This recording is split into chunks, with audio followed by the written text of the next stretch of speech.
Hello everyone, it's 𝐒𝐻𝐸, and today I'm listening to Eternal Hails, the brand new album from black metal legends Darkthrone.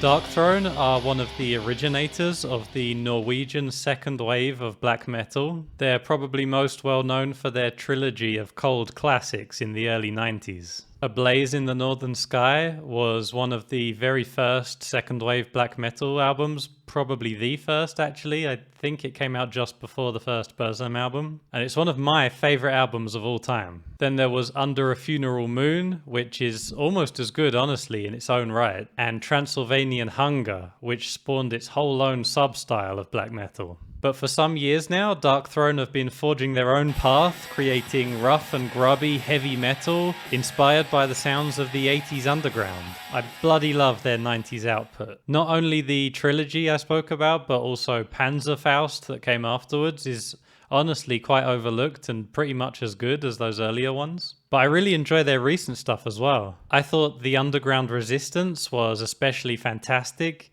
Came out about 8 years ago now though. And their most recent album, Old Star, was great fun with its arena rock style production over their typically filthy compositions. So I'll always be excited for a new Darkthrone album.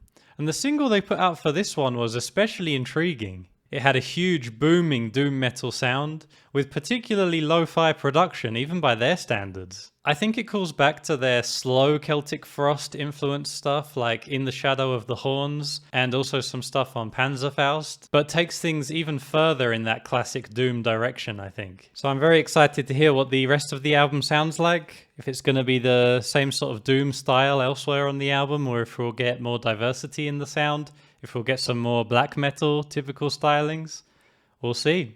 If you enjoy the video, please click the like button for me. And now let's get into the album. Track 1 is called His Master's Voice.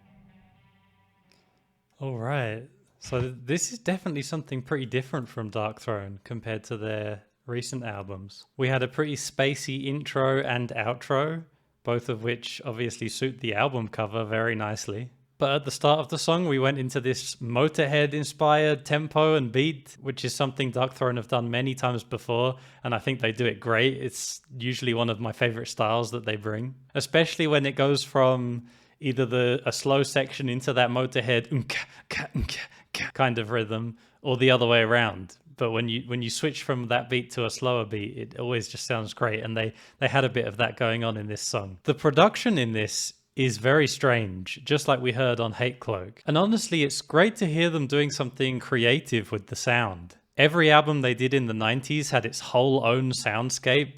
And that's something I always loved about them. And it's like Fenris has gone in the complete opposite direction with his drum sounds on this one compared to Old Star. You know, no reverb. It's completely dry and up front in the mix. There were quite a few riffs in this one though. I think it's going to take a few more listens for it to really stick with me. Still off to a good start though, I think. Track 2 is the single, so we've already heard it, but we'll listen in context of the album. And it's 𝐒𝐻𝐸𝐿.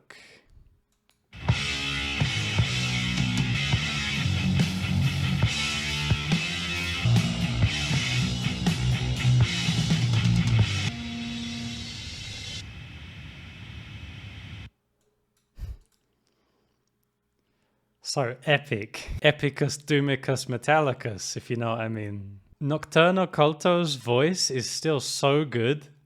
How's he still doing that after all these years?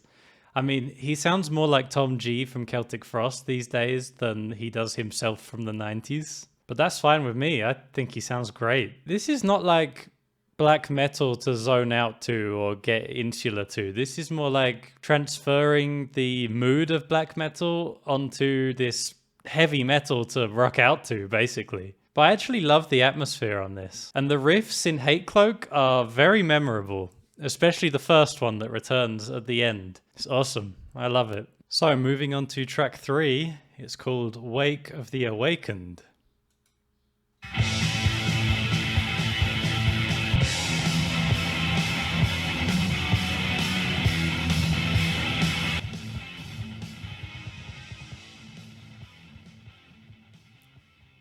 Nice.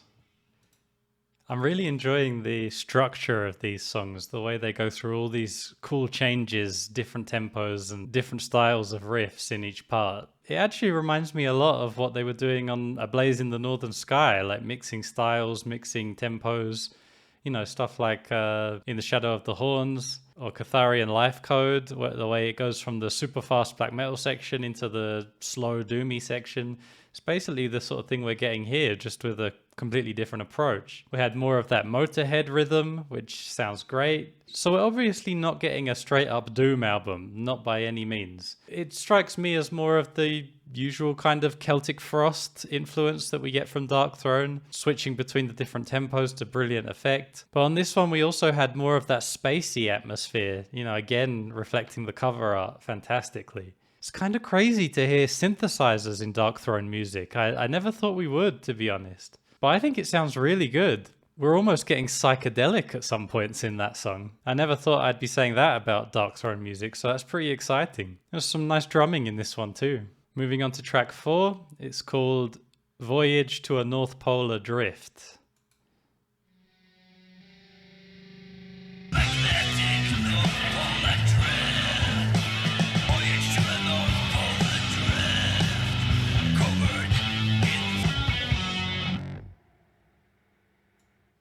Whoa, okay.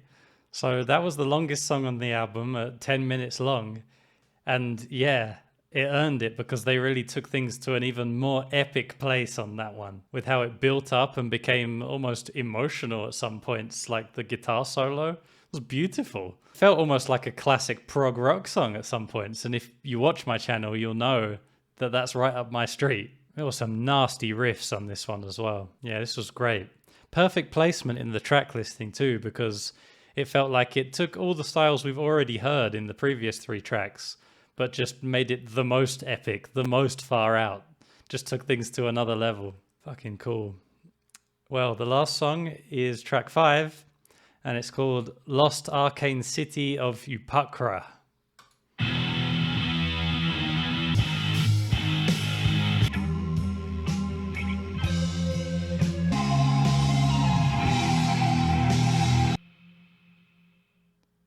Huh, that was so unexpected. Just when I was ready to say, well, there wasn't that much doom on this album after all, bam, that riff at the beginning, that was huge. This song just sounded gigantic. But then we had that really strange breakdown in the middle with the really gently picked, clean guitar, and then the spoken word and the sci-fi synthesizer coming in. Bizarre. It was actually bizarre. I really appreciate Darkthrone's intent to make something strange and mysterious on this one. When I saw the album cover for this was so spacey looking, I thought, really? Darkthrone? Like on their early album Total Death, they did have a space cover, but it didn't really suit the music that well. But in this case, it's the opposite. The spacey album cover is perfect for this kind of music. Like I said earlier, it's almost psychedelic in its approach. I'm really excited by this new direction for Darkthrone. I hope they keep going down this way. I hope we get more strange, bizarre atmospheres from them. It's great fun. So on one hand, this is Darkthrone as usual. You can see it like that. Lots of 80s influence, lots of Celtic Frost influence, especially in all the rhythms and the changes. But on the other hand, we got an approach from Darkthrone that we've never heard from them before. Sounds that we've never heard from Darkthrone before. More spacey, psychedelic, more epic. And I think it suits them really well. I think they could be going into a new direction here that is hopefully going to be very fruitful for them. And I hope we don't have to wait too long for the next album from them, because I really want to hear them continue with this sound.